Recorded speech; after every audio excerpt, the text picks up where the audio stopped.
اگر یہ کم ہوں گے تو پھر ہم دیکھتے ہیں کس طرح سے وفاق تو خالی ہو جاتا ہے. یہاں ترمیم کی ضرورت تھی.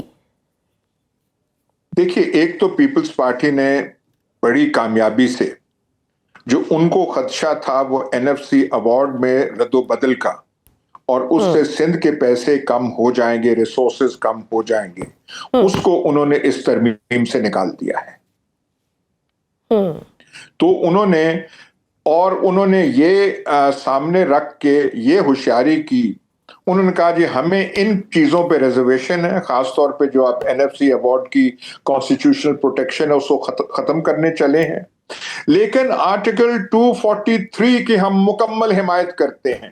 بالکل صحیح سر. لاسٹ کوسچن، اپوزیشن نے بھی اس ترمیم کے خلاف ملک گیر احتجاج کی کال دی ہے. آپ کیا سمجھتے ہیں کہ اپوزیشن کوئی ایسا پریشر ڈال سکتی ہے، اس میں کچھ تبدیلی ہو سکتی ہے؟ آپ سمجھتے ہیں کہ 26ویں آئینی ترمیم کی طرح بس یہ بھی ایک علامتی مخالفت ہوگی، اپوزیشن کا بھی نام ایک برائے نام ہی رہ گیا ہے؟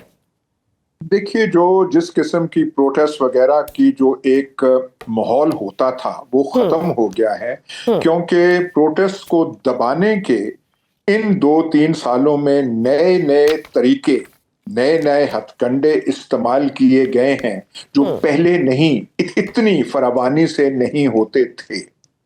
تو پروٹیسٹ کا میرا خیال ہے کوئی اتنا پوٹینشل نہیں ہے، اور یہ بڑی ٹریجک اور افسوسناک بات ہے، کیونکہ جب آپ ڈیموکریٹک پروٹیسٹ کا راستہ روکتے ہیں تو پھر یہ اور طریقیں جنم لے جاتی ہیں جو کہ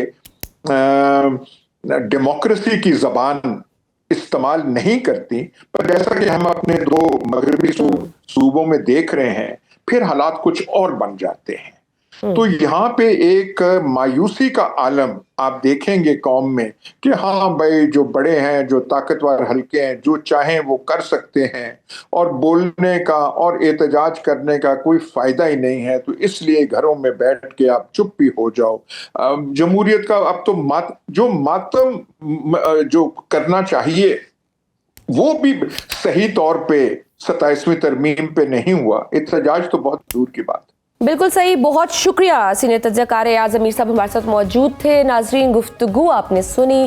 وقت ہوا چھوٹی سی بریک کا. دیکھتے رہیے سنو round up. Welcome back to سنو راؤنڈ اپ. ناظرین، جنوبی ایشیا کے علاقائی حالات ایک بار پھر غیر یقینی کے گرد گھومنے لگے ہیں.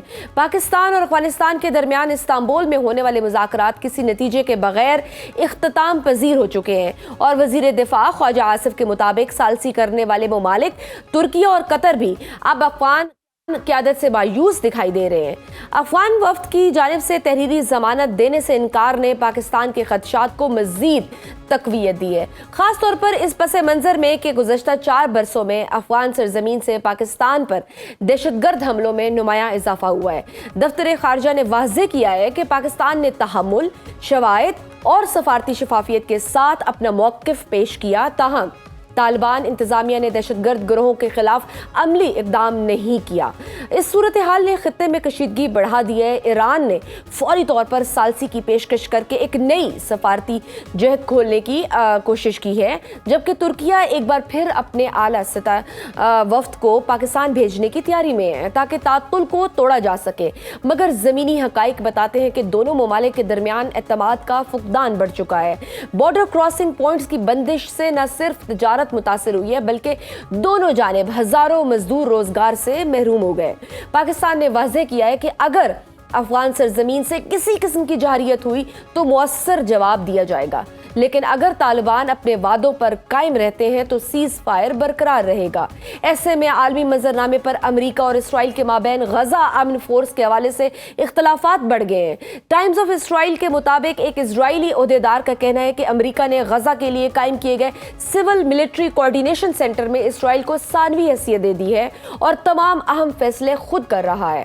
رپورٹس کے مطابق یہ مرکز امریکی صدر ڈونلڈ ٹرمپ کے 20 نکاتی امن منصوبے کے تحت قائم کیا گیا ہے، جس کے ذریعے اقوام متحدہ کی منظوری سے انٹرنیشنل اسٹیبلائزیشن فورس غزہ کا کنٹرول سنبھالے گی اور اسرائیلی افواج وہاں سے انخلا کرے گی.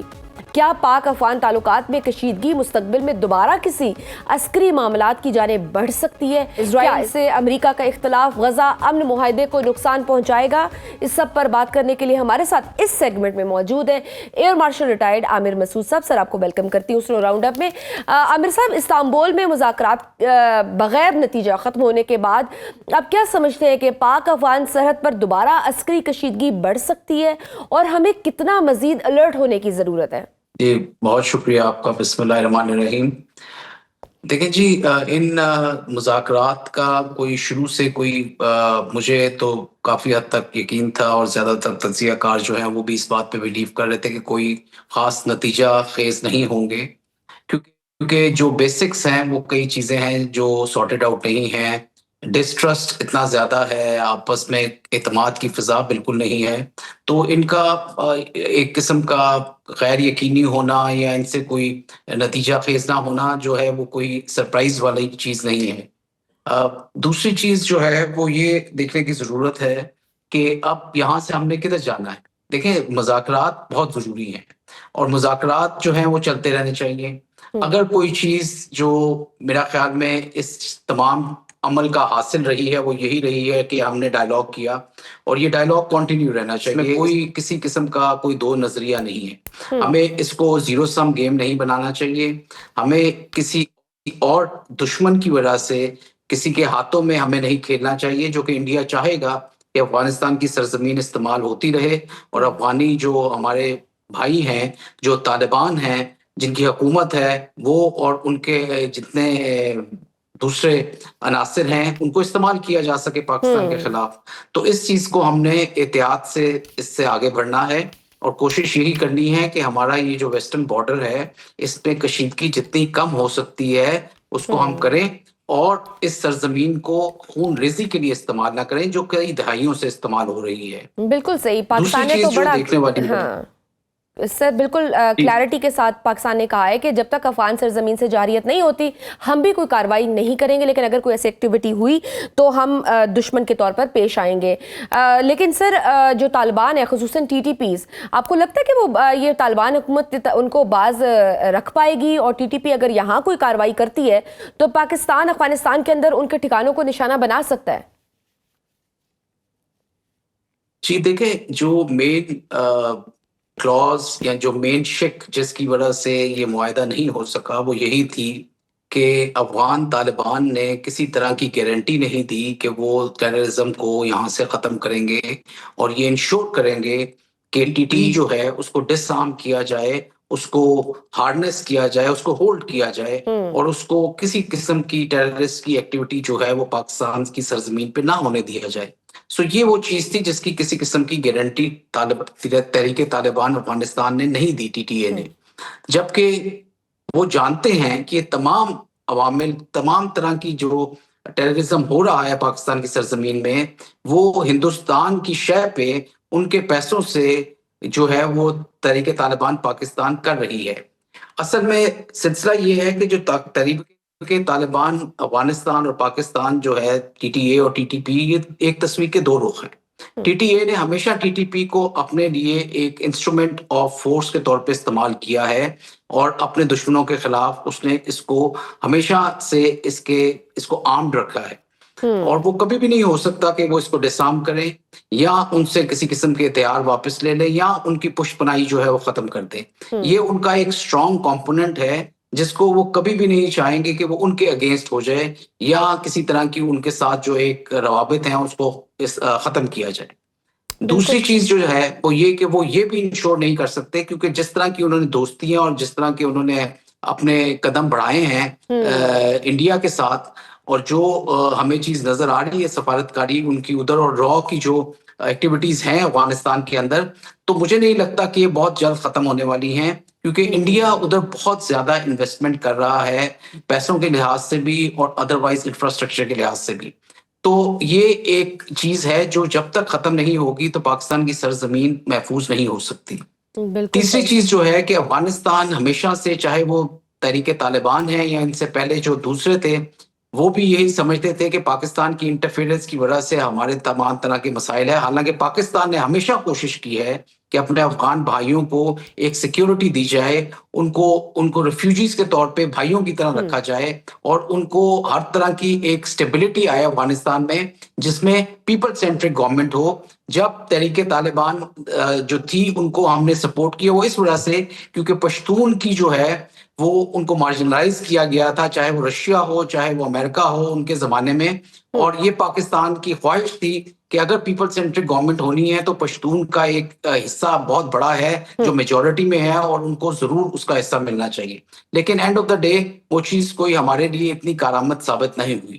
ہیونگ سیڈ دیٹ, اگر آج تحریک طالبان افغانستان کو اس بات کی سمجھ نہیں آتی اور وہ اس تحریک طالبان پاکستان کی جو ہے پش پناہی کرتے رہیں گے, اور یہاں پہ خون ریزی کا بازار گرم رہے گا, جو کہ رہا ہے اس سال میں اور بہت زیادہ رہا ہے, تو ان کو اس بات کا احساس ہونا چاہیے کہ پاکستان کے پاس, پاکستان کی ملٹری کے پاس وہ فورس, وہ ویئر ود آل موجود ہے کہ وہ ان کو ہاٹ پرسوٹ کے طور پہ بھی ٹارگٹ کر سکتا ہے اور ان کو نشانہ بنا سکتا ہے, اور اتنی کیپیبلٹی ہے کہ ان تمام عناصر کو جو یہاں پہ ٹیررزم پھیلا رہے ہیں ان کو پن پوائنٹ ایکوریسی کے ساتھ جو ہے وہ ٹارگٹ کیا جا سکے اور ان کو نکالا جا سکے.